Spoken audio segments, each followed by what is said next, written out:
Hello दोस्तों, स्वागत है आपका अनमोल मोटिवेशन चैनल पर। भागवत गीता जो जीवन का सत्य उजागर करती है।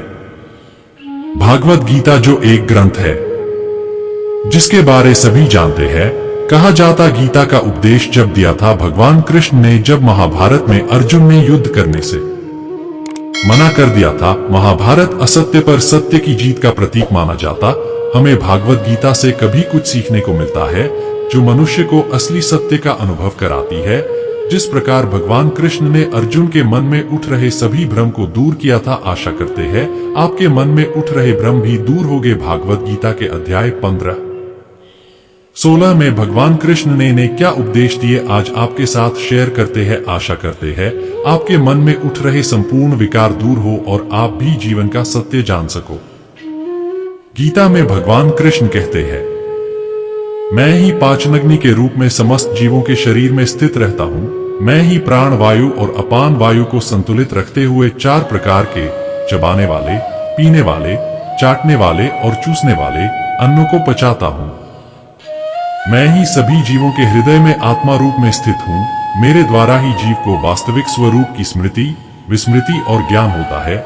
मैं ही समस्त वेदों के द्वारा जानने योग्य हूँ। मुझसे ही समस्त वेद उत्पन्न होते हैं और मैं ही समस्त वेदों को जानने वाला हूँ।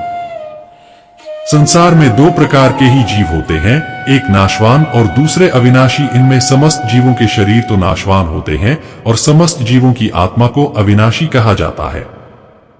परंतु इन दोनों के अतिरिक्त एक श्रेष्ठ पुरुष है जिसे परमात्मा कहा जाता है।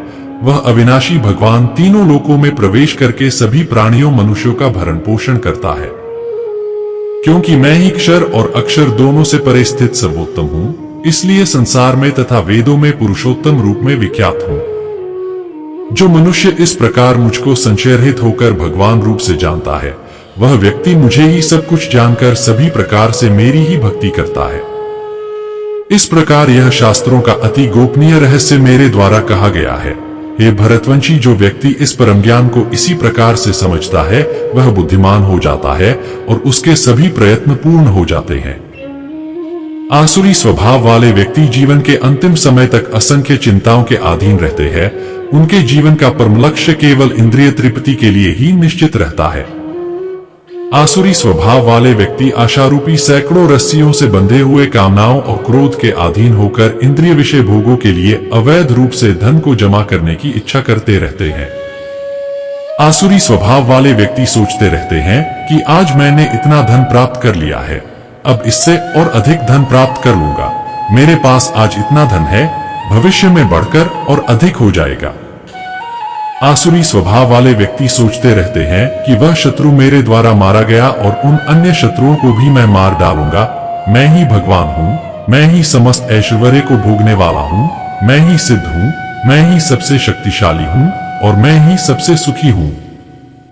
आसुरी स्वभाव वाले व्यक्ति सोचते रहते हैं कि मैं सबसे धनी हूँ, मेरा संबंध बड़े कुलीन परिवार से है, मेरे समान अन्य कौन है। मैं यज्ञ करूंगा, दान दूंगा और इस प्रकार मैं जीवन का मजा लूंगा। इस प्रकार आसुरी स्वभाव वाले मनुष्य अज्ञानवश मोहग्रस्त होते रहते हैं। अनेक प्रकार की चिंताओं से भ्रमित होकर मोहरूपी जाल से बंधे हुए इंद्रिय विषय भोगों में आसक्त आसुरी स्वभाव वाले व्यक्ति महान अपवित्र नरक में गिर जाते हैं। आसुरी स्वभाव वाले स्वयं को ही श्रेष्ठ मानने वाले घमंडी व्यक्ति धन और झूठी मान प्रतिष्ठा के मद में लीन होकर केवल नाम मात्र के लिए बिना किसी शास्त्र विधि के घमंड के साथ यज्ञ करते हैं। आसुरी स्वभाव वाले व्यक्ति मिथ्या अहंकार, बल, घमंड, कामनाओं और क्रोध के अधीन होकर अपने और दूसरों के शरीर में स्थित मुझ परमात्मा की निंदा करने वाले ईर्ष्यालु होते हैं।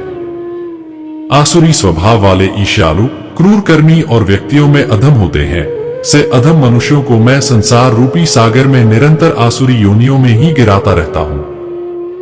जीवात्मा का विनाश करने वाले काम, क्रोध और लोभ, यह तीन प्रकार के द्वार व्यक्ति को नरक में ले जाने वाले हैं। इसलिए इन तीनों को त्याग देना चाहिए। जो व्यक्ति इन तीनों अज्ञान रूपी नरक के द्वारों से मुक्त हो जाता है, वह मनुष्य अपनी आत्मा के लिए कल्याणकारी कर्म का आचरण करता हुआ परमगति परमात्मा को प्राप्त हो जाता है।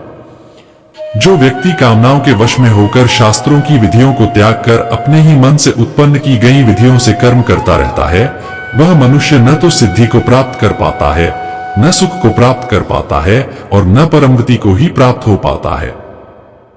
व्यक्ति को क्या कर्म करना चाहिए और क्या कर्म नहीं करना